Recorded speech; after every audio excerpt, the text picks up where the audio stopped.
That's a neurotic disorder. You feel you are not worthy to be who you are. No.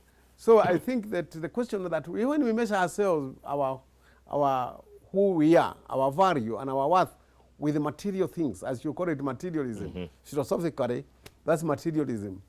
That for me is idolatry, is a worship of things. Okay. For the younger men then, because the alcohol and the drugs, they're starting it at an even earlier stage and age. How do you explain that? For the young men, they were trained that they can only be human and men if they own property, and they see that there is no property to own. There is no land anymore. Land has shrunk. That was the value of property was in having land, so that land gave you other things like accrued from it, crops, goats, cows, and other things. What about teenagers?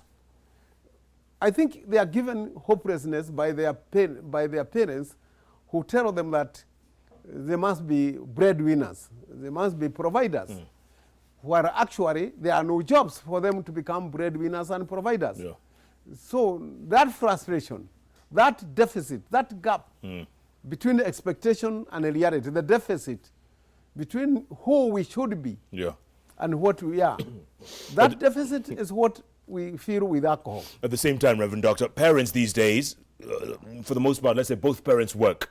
So they're so busy in this so-called rat race that they have no time for their children. Children are raised by their maids, by their help, by everyone else except the parents. And what is your question? You have given the answer. No. You have given the answer. The parents are not available. They leave the gadgets to take it. I saw a child who ran away because the parents wanted to take the child's mind from using a gadget, from a telephone. Right. And the child ran away from home. I think that parent didn't know how to parent. They should have known that they have transferred their parent to that gadget, and they respect that gadget, and respect the child to raise herself, and then go along and win the child back from the telephone. Now they made the child, they chased the child away.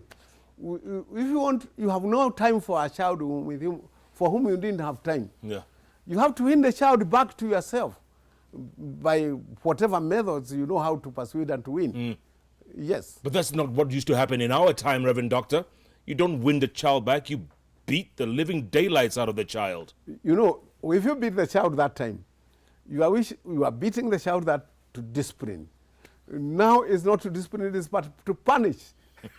And the child knows the difference between discipline, when she is being done, being punished, not punished, or whatever you're saying, whatever she's being done is for her own good and for his own good. Today, when you beat a child, it's for your own good as a parent, because you have no time, you want to make up for your lack of time for the child. And whose fault is that? Materialism, as you said. You're asking the questions, Jeff, which you have the answer. You have the answer because you too. You are asking what they call in law leading questions. Leading questions. But may I tell you? Yes. You and I know very well that parent who, if you don't want to have, don't have time for the children, you have time for the money. Yes. Don't have children, because you are only fulfilling your cultural destiny by having children, because you are required by your culture to have them. Right. But in yourself, you know very well, you are doing what culture requires, like a slave, because without wanting it. You're just going through the motions. You are going through the motions of culture. Yeah. Because you happen to be married, the culture requires to be married, and you get married, but you don't need a husband. Or you don't need a wife. Yeah. Then you have gone through that. Then you have children, because still your cultural destiny requires you to have children, but you don't need them. You are satisfied to have money. Money is everything for you. But if you want to change your values to human values, then you need relationships with other people. Bottom line. And the basic relationship of a nation, and a unit of relationship in any nation, is the family. The family is the pivotal the basic and the most godly institutions and the most basic unit of a country. And yet, for the most part, it's broken down. It's broken down. You break the country. You have no country. You have no family. No country. If you want to have a country, you have to have firm, good marriages, and good families where children and parents are in harmony with one another. Yeah. Yep. How do you explain a 39-year-old French president with a 64-year-old wife? That's okay. We had a boy Otieno here, the same gap. Why? Yeah. We have so many men, even polygamous men. My grandfather, when he was over 80, married Nyapera, who was less than 30. He has half his fourth wife. And that was okay? That was okay. But when it is the other way for the woman, we make noise. We make noise because you don't want women to lead or to advise or to say, to have a say. Sure. But anyway, I'm not advocating either, but I'm saying there's a twist in it which is anti-women. Yeah, and it's double standards. And double standards. Reverend Doctor, closing thoughts. Is there hope at the end of the day? Is there hope? Hope in a revolution in Kenya to remove and overthrow the ruling class because it is redeemable. But when it hears, there might be, but a revolution might be redeemed because when it said, I declared in October 5, let's have a multi-party system and have a new constitution, those who resisted were redeemed by it because it was a revolution that redeemed the ruling class, the shaggy size. I think that we need a revolution that redeems our politicians and redeems our businessmen and redeems those who cooperated with the shift from the Lancaster Constitution and the one-party state into the new order, a new dispensation. So I think we need another kind of revolution to redeem Kenya. What kind? It doesn't have to be violent. It can be to everybody, but it was violent to me, you know. Correct. Yeah. In your time. But when you see 4,000 independent candidates running for office, isn't that a revolution of sorts? They are not running for office. They are running for money. The office is only what you call, just as was like for if you want to become a politician today. Yes. Make yourself go to court for stealing or for corruption, and the court will become your political party. They will give you a forum, like it has given, as you say, Waiguru, whom you didn't want me to give good rating. It has given all these people, including so-called, the court has become the political party for corrupt people. It is real. The court today, the Kenya court is really a political party. How do you explain the independence, though, other than the money factor? The independence isn't. They are running not for office, but for the market, for a share of the cake of the market. Because we saw how MCAs. I know some of them who are very poor. They had nothing. They had now within 4 years they are millionaires. They are driving big cars. They have been able to travel to other countries. They never have traveled. No. So with that kind of what you call expectation, that you are going to become rich overnight, make money overnight, then you have to have all these. You see, for some independents are genuine. So none of them are doing it for the good? You know, I'm saying some independents who are independent before they lost the primaries. Yeah. Those who are genuine. Yeah. And I think those should be elected. These others ones are fake. You talk of Trump talking about fake news. In Kenya, we have fake politicians. That's why I gave Kenneth how much? How did Kenneth? You gave him 5. I gave him 5 because he should have become independent before he lost the primary. Why? I don't know. I mean, those people are independent after losing the primary.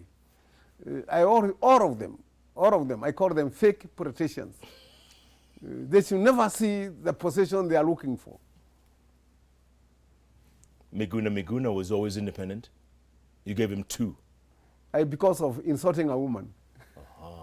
Yes. Reverend Doctor. If you insult a woman, you are insulting God. my sister, my mother, and God. So you can be forgiven if you repent. Is that what this nation needs at the end of the day? Do we need to all repent? Oh yes, we need to. I am saying politicians not be welcome in churches, even to greet people. That's the position of my church, the Catholic Church, many churches today. But I say they should not have banned the politicians to come to church to repent of what they have stolen. And so that they may be forgiven. Yes. And to confess. Yeah. And I think that's the only platform we should open for the politicians in the church. And Is to repent? Yeah? Is to repent? To repent. For the money they've stolen? For the money they have stolen. Reverend Doctor, good to see you as always. Thanks so much for your time. We're going to look at the poll one last time before we go away. The question we've been asking you all evening. Yes. Has the church in general let Kenyans down? You're dropping. Now it's 70% yes, let down. 30% no let down. That's very good, that percent. Not is banned enough for the church, within the church, for the church. Yeah. But for Kenya, it is better than the ratings of the same rating from 100 to 1 but that are given other organizations. Sure, you're here with Joho. Joho's 30, like you. Okay, they are like the church. Joho is like the church. Reverend Doctor, always a pleasure. Okay, thank you so much. Keep coming back and stay strong. Thank you so much. All right. For this invitation. Yes. And good evening, viewers, and enjoy campaign for your favorite candidate. And vote for women. And vote for women. There you go. Reverend Dr. Timothy Njoya, what a pleasure it is to talk to him, and a privilege, no doubt. This man made sure was one of the people at the forefront of all of us getting multi-party democracy. Imagine that. And he paid dearly for it. His scars are still on his hands. Even 20 years later, the man is still heavily scarred. But he says there's hope. There's hope for this nation. Some kind of revolution, he calls it. Maybe a bit of divine intervention as well.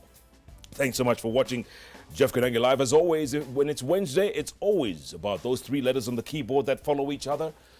JKL, right here on Citizen Television. By the way, JKL is powered by Telkom Enterprise. And those of you who didn't get a chance to watch the Man U game, what's the score, guys? What's the score?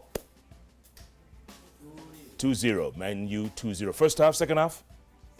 Second half. Okay, Europa, there you go. And then you wait for next. All right. But it's not over yet.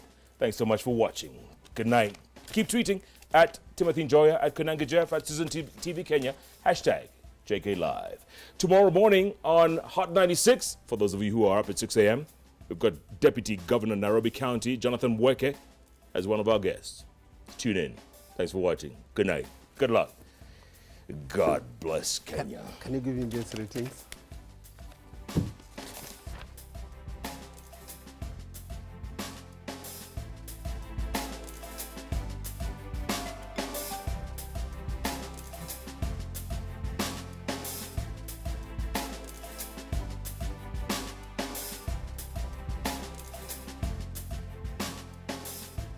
You're watching JKL, brought to you by Telkom Enterprise. Accelerate your business growth with reliable high-speed connectivity solutions from Telkom Enterprise.